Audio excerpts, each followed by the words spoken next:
Hello my dear students, welcome back to my YouTube channel Hemant MTR।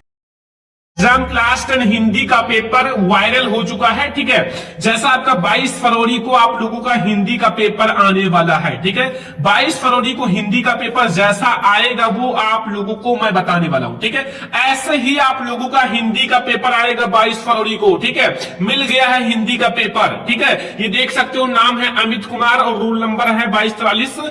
ठीक है, 22437985। ठीक है, तो ऐसे ही सेम आप लोगों का हिंदी का पेपर आएगा। ये एक वायरल पेपर है, कोड है 801 डीवी। ठीक है, ये हर एक जिले के स्टूडेंट देख सकते हैं। यूपी बोर्ड एग्जाम के आप किसी भी जिले से हो, ठीक है, सारे जिले में आप लोगों को ऐसा क्वेश्चन देखने को मिलेगा। ठीक है, सेम ऐसे ही आप लोगों का पेपर आएगा हिंदी का।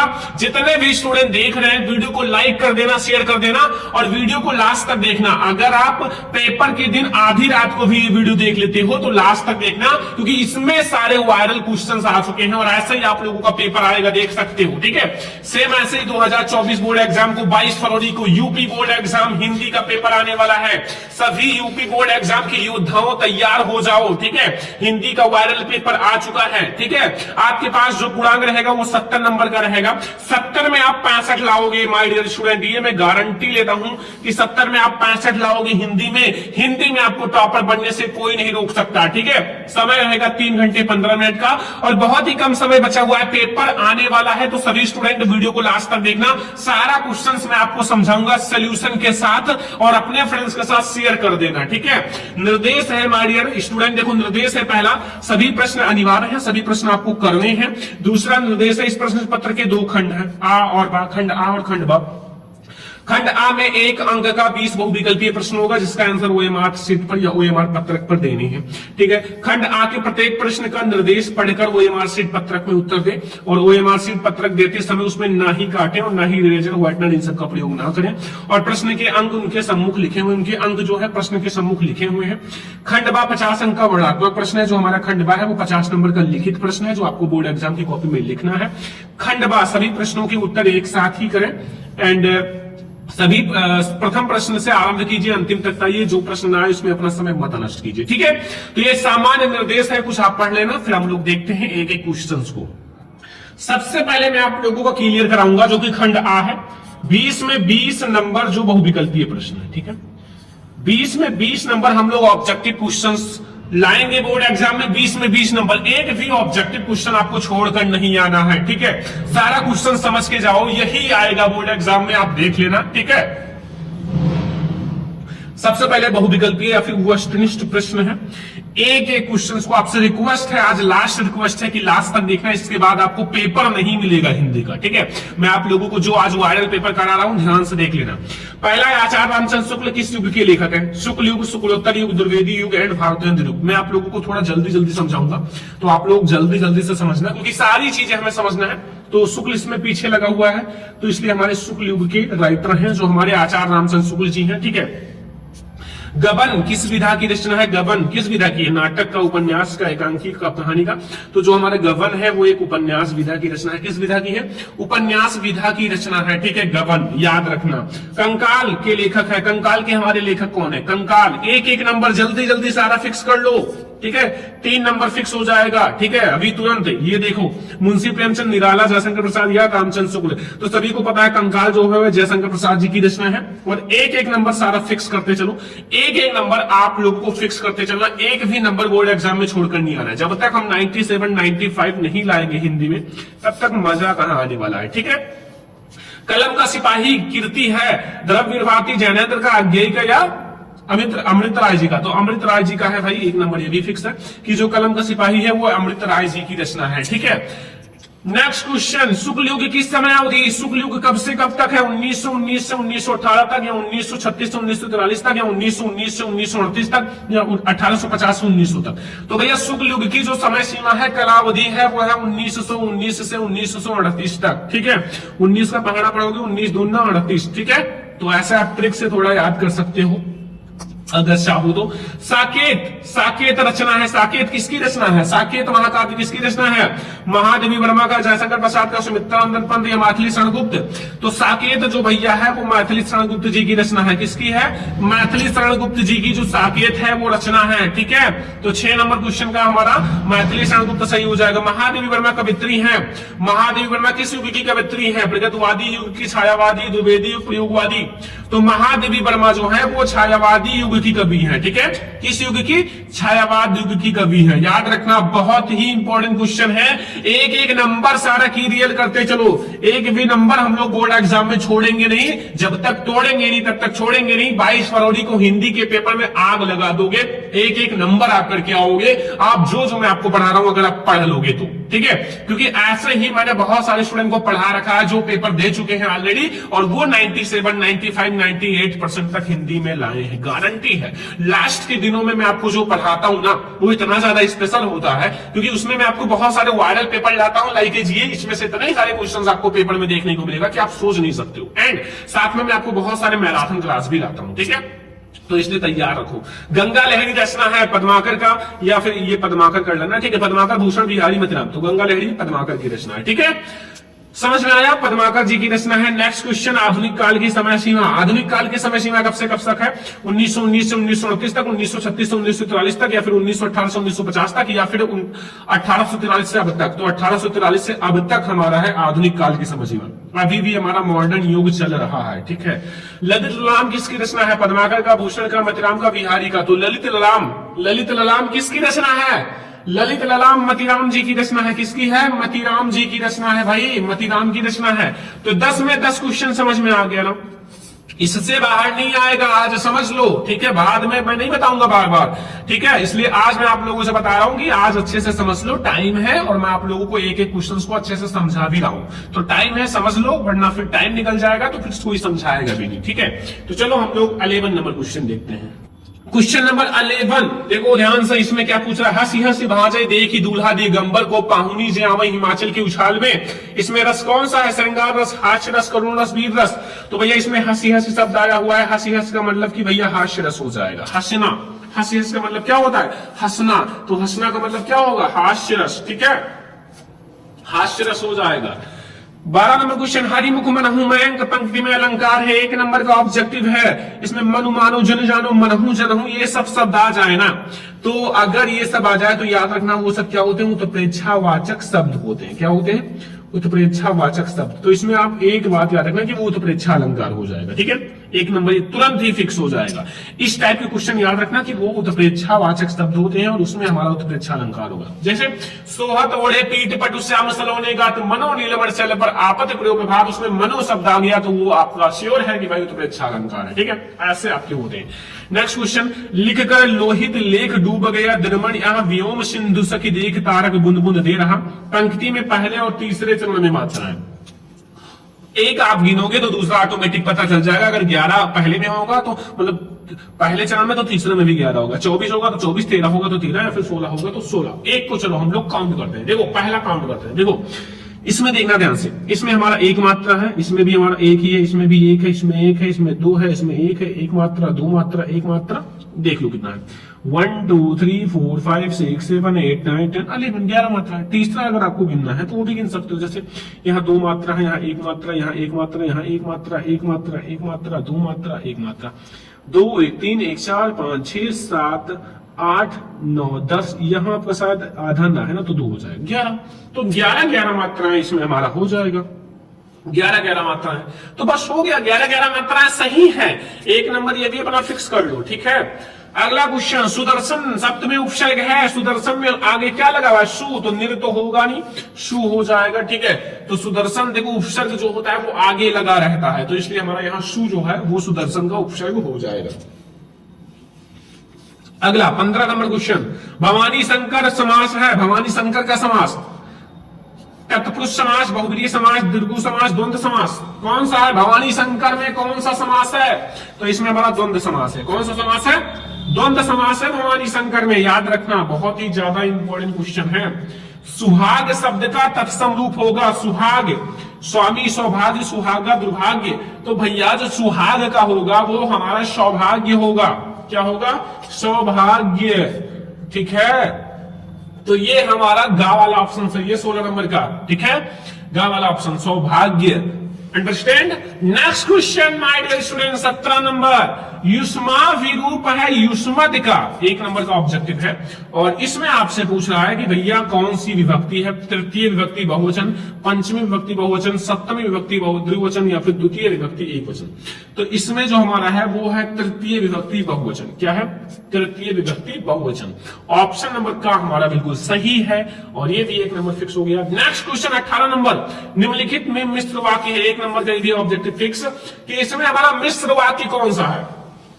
आवानी आई और पढ़ने बैठ गई, या बच्चे दूध पीकर सो गए, या अध्यापक के सामने सब शांत रहते हैं, या जो झूठ बोलते हैं उन पर विश्वास मत करो। देखो यहाँ कॉमा लगा हुआ है ना, और यहाँ हमारे 2 वाक्य मिलकर एक वाक्य बना है, तो इसलिए हमारा ये सही है। ये हमारा मिश्र वाक्य है कि जो झूठ बोलते हैं उन पर विश्वास मत करो। ठीक है, हो गया ना क्वेश्चन नंबर 18। 19 नंबर क्वेश्चन, अध्यापक द्वारा कक्षा का जायजा लिया गया। जो अध्यापक है, अध्यापक के द्वारा जो कक्षा है, मतलब कक्षा का मतलब जो क्लास है, उसका जायजा लिया गया। तो इसमें हमारा प्रयुक्त वाच्य है। देखो अध्यापक द्वारा, द्वारा शब्द आ गया यानी कि बाई, यानी कि आपने पैसिव वॉइस में पढ़ा होगा। तो ये हमारा पहले क्या है? क्रम है, ऑब्जेक्ट है, तो इसलिए हमारा एक कर्मवाच्य हो जाएगा। सब्जेक्ट आगे नहीं है, ये हमारा ऑब्जेक्ट है, क्योंकि आगे ऑब्जेक्ट है इसलिए कर्मवाच्य हो जाएगा। ठीक है, नेक्स्ट क्वेश्चन। मन की कोमलता अक्सर चोट रख जाती है, परिचय 1 नंबर का। ये जो हमारा है भाववाचक संज्ञा है, स्त्रीलिंग है, एक वचन कर्मकारक है। ठीक है, तो का वाला ऑप्शन सही है। अब यहां से हम लोगों ने समझा 20 में 20 ऑब्जेक्टिव, कितना? 20 में 20 ऑब्जेक्टिव क्वेश्चन।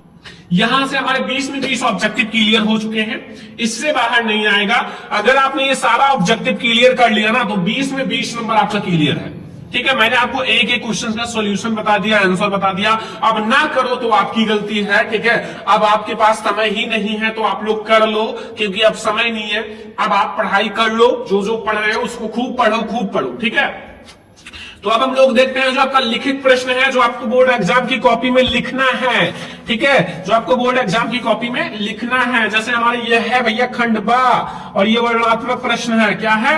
वर्णनात्मक प्रश्न है। ठीक है, और इसको आपको बोर्ड एग्जाम की कॉपी में लिखना है, और इसका मिलेगा आपको 50 नंबर जो आप लिखोगे उसका। ठीक है, तो ये 50 नंबर आपको मिलेगा। तो सबसे पहले आपको 6 नंबर का गद्यांश आएगा। 6 नंबर का क्या आएगा? गद्यांश। अब गद्यांश तो आपको पता है, इसमें कुछ नहीं है, अभी मैं आपको समझाता हूं। सबसे पहले 20 ऑब्जेक्टिव के बाद 21 नंबर, निम्नलिखित में से किसी एक गद्यांश का आधारित प्रश्न का उत्तर दीजिए। ठीक है, जैसे विश्वास पात्र मित्र एक मित्र से बड़ी रक्षा रहती है। जिसे ऐसा मित्र मिल जाए उसे समझो कि खजाना मिल गया। विश्वास पात्र मित्र जो होता है जीवन की एक औषधि है, और हमें अपने मित्रों से यह आशा रखनी चाहिए कि वे उत्तम संकल्पों से हमें दृढ़ करेंगे, दोषों और त्रुटियों से हमें बचाएंगे, हमारे सत्य, पवित्रता और मर्यादा के प्रेम को पुष्ट करेंगे।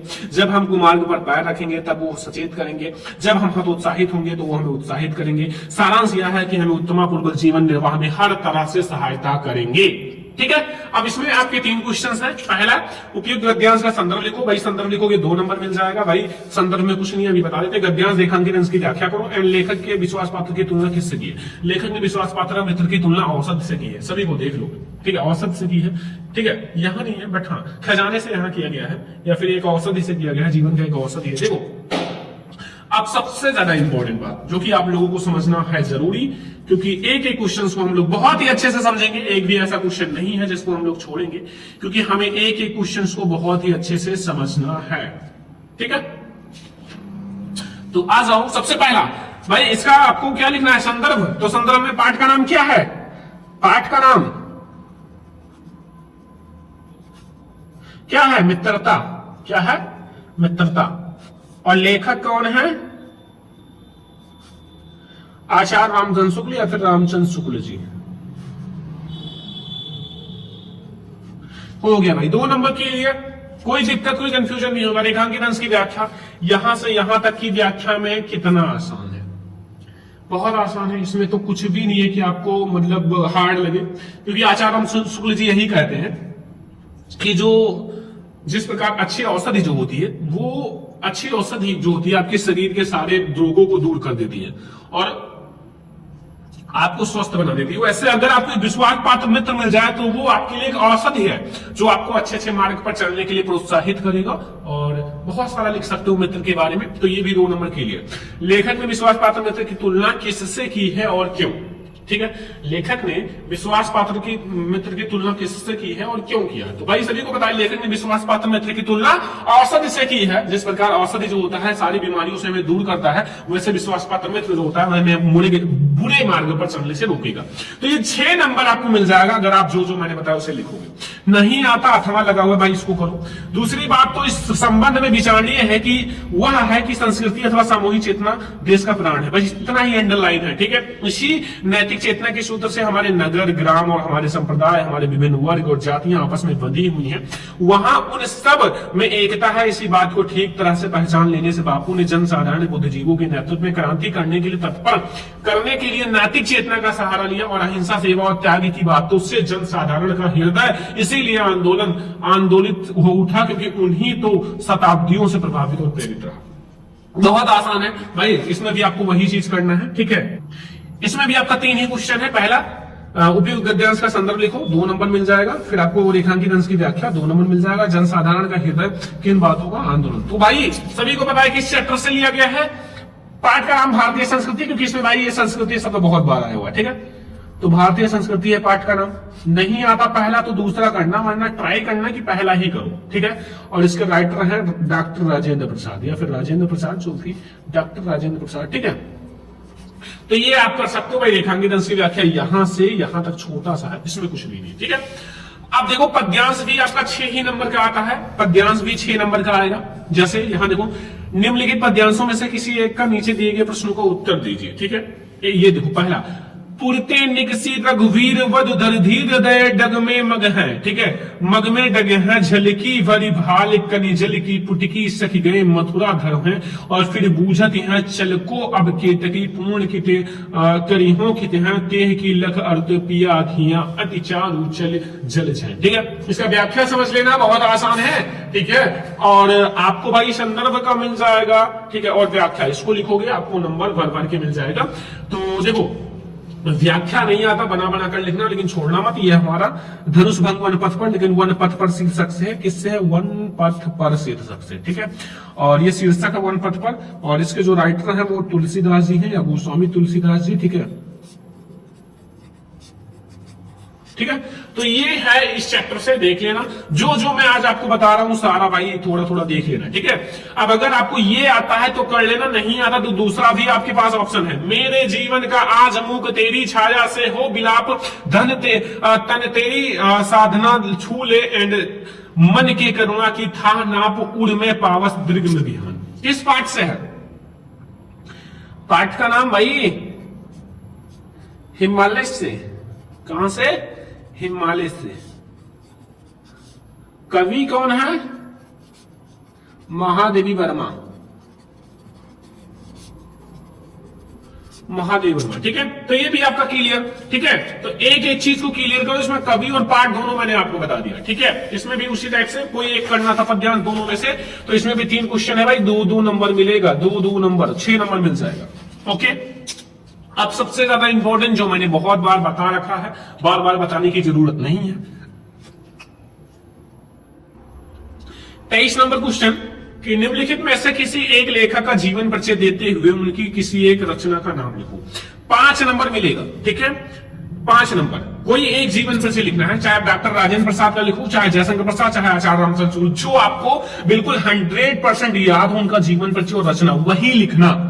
ऐसा ना हो कि आपको ना याद हो और आप उसको लिखो। उसको ट्राई मत करना जो आपको नहीं याद है। जो आपको बिल्कुल 100% याद है उसी को लिखना। ठीक है, खा वाला देखो, निम्नलिखित कवियों में से किसी एक कवि का जीवन परिचय देते हुए उनकी रचना लिखो। 5 नंबर इसका भी मिलेगा। और ये हमारा सूरदास, सुमित्रानंद, बिहारी लाल, इन तीनों में से किसी एक का लिखना है। चाहे सूरदास जी का लिखो, चाहे समुद्रानंद का, चाहे बिहारी लाल जी का, आपको मिल जाएगा 5 नंबर। क्या मिल जाएगा? 5 नंबर। तो भाई जो आपको आता है वो लिखना। मैं ये नहीं कहता कि आप ये लिखो वो लिखो, नहीं, आपको जो आता है वो लिखो। तो ये कवि और लेखक दोनों को आएगा 5 नंबर का कवि का और 5 ही नंबर का लेखक का। ठीक है, तो लेखक और कवि दोनों अलग अलग हैं, आप देख लेना। एक का कोई एक लिख देना। जयशंकर प्रसाद जी का इसमें बहुत ज्यादा इंपॉर्टेंट है, इसमें आपका सूरदास जी और तुलसीदास जी का बहुत ज्यादा इंपॉर्टेंट है, इसमें आचार्य रामचंद्र जयशंकर प्रसाद जी का। ठीक है, 5 मैंने बता रखा था कि ये याद कर लो। पेपर में देखो सब वही आ रहे हैं जो मैंने बता रखा है। ठीक है, पेपर देने जाओगे कहोगे सर आपने तो जो बता दिया वही आया। ठीक है, तो आज आपको यही बता रहे हैं कि तैयार कर लो, मेहनत कर लो, थोड़ी सी, ज्यादा नहीं करना है।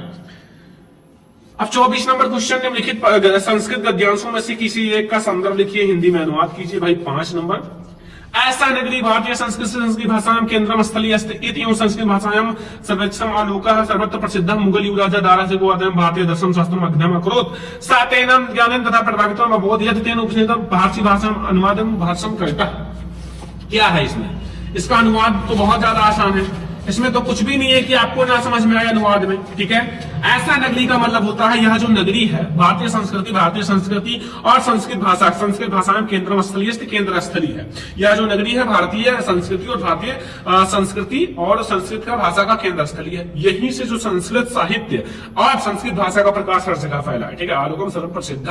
एंड मुगल युवराज दारा सिको जो है यहाँ आकर भारतीय दर्शन शास्त्रों का अध्ययन किया था और वह उनके अध्ययन से, उनकी ज्ञान से इतना ज्यादा प्रभावित हुआ था कि उसने उपनिषदों का अनुवाद फारसी भाषा में कराया। तेन उपनिषद अनुवादम फारसी भाषा में करता, उन्होंने उपनिषदों का जो अनुवाद है वो फारसी भाषा में कराया था। ठीक है, ये हो गया आपका 5 नंबर। पाठ है आपका वाराणसी। कौन सा पाठ है?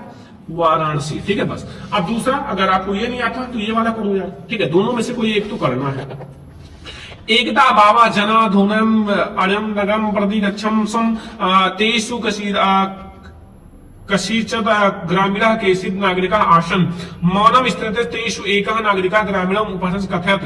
कहता है ग्रामीणः अदम पूर्वत अशिक्षितः अज्ञानतम सह तेषां विकासम अभवत् न चावरण सुर्गम तस्य।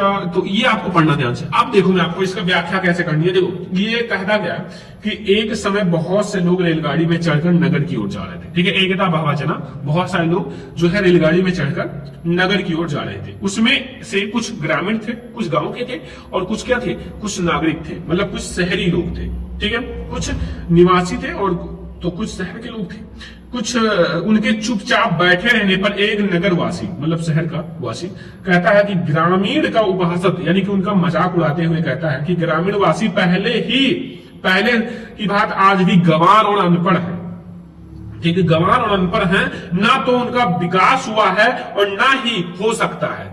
ठीक है, फिर नगरवासी के इस प्रकार के आकट को सुनकर कोई चतुर ग्रामवासी बोला, हे नगरवासी भाई, आप ही कुछ कहें क्योंकि आप अशिक्षित और जानकार समझदार हो। ठीक है, बस ये हमारा हो गया भाई, दोनों में से कोई एक करना है। अब देखो अगला क्वेश्चन। अब आपका पद्यांश आता है संस्कृत का पद्यांश। देखो आपको पद्यांश, इसका संस्कृत का पद्यांश और एक संदर्भ लिखना है, हिंदी में अनुवाद करना है। ठीक है, लिखा हुआ है उत्तरम यत समुद्र हिमनम दक्षिणम वर्ष तद भारतम नामः एंड भारतीय यत्र संतति। ठीक है, अब इसे भी आपको करना ही है क्योंकि बहुत ही ज्यादा इंपॉर्टेंट है। ठीक है, ये जो आपका चैप्टर है ये किस चैप्टर से लिया गया है माय डियर स्टूडेंट, बहुत ज्यादा इंपॉर्टेंट है। तो दोनों में से कोई एक ही करना है। मैं आपको एक का बता देता हूं किसी का। तो उत्तरम यत समुद्रश्च, मतलब कहने का मतलब है ये हमारा वीरा वीरण पूज्यते पाठ से लिया गया। किससे लिया गया है? वीरा वीरण पूज्यते।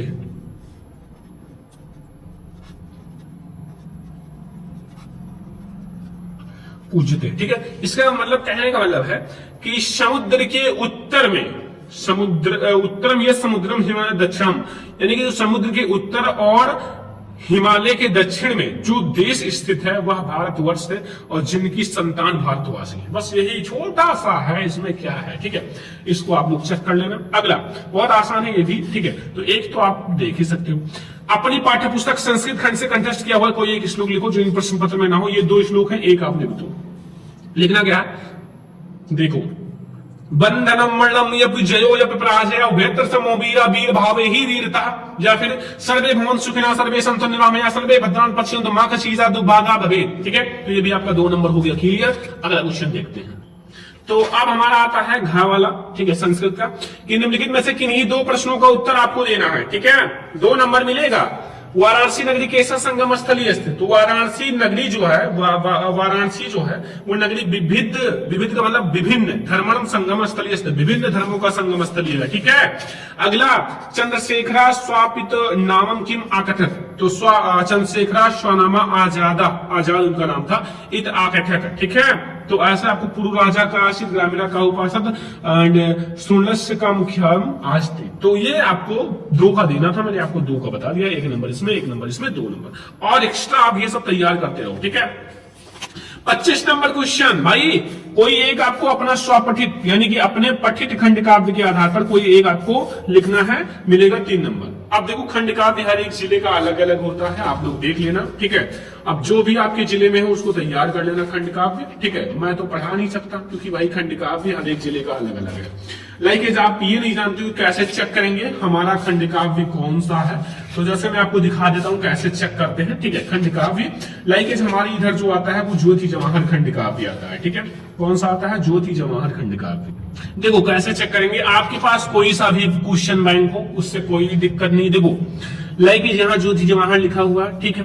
अब यहाँ देखो लिखा हुआ है कि कानपुर में भैया ज्योति जवाहर आता है, प्रतापगढ़ में आता है, मिर्जापुर में आता है, ललितपुर, रामपुर, गोंडा हमारे जिले में आदि जनपद के विद्यार्थियों के लिए खंड काव्य है। ठीक है। अब जिस जिले से आप हो वहां नीचे आपका खंड काव्य के लिखा रहेगा, आप किस जिले से हो उसका खंड काव्य। ठीक है। और दिखा सकते तुमुल है तो ये वाराणसी में आता है, इटावा में, बिजनौर में, जालौन में, बदायूं में आदि में। ठीक है।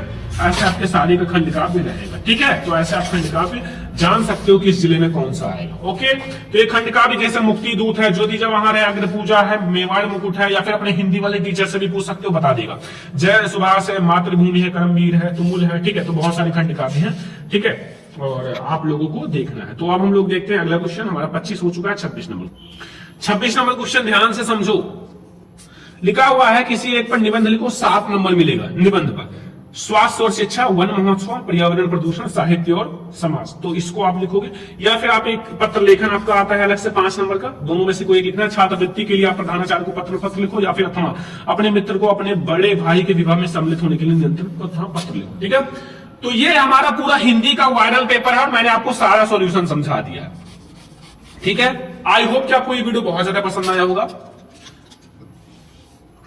22 फरवरी को पेपर देने वाले हो, हिंदी का आग लगा दो, तबाही मचा दो ये पूरा पेपर समझ के, और अपने फ्रेंड्स के साथ शेयर कर देना, वो भी ये पूरा पेपर समझ ले। साथ में आपको और भी किसी पेपर को चाहिए तो कमेंट कर देना, मैं आपको उसको भी ट्राई करके प्रोवाइड कर दूंगा। बहुत मेहनत लगता है ठीक है इसको लाने में, तो अगर कहोगे तो 2-3 दिन में प्रोवाइड कर दूंगा। तो आज के इस वीडियो को लाइक शेयर सब्सक्राइब करना। चलो फिर मिलते हैं हम लोग नेक्स्ट इंपॉर्टेंट वीडियो में, तब तक के लिए जय हिंद।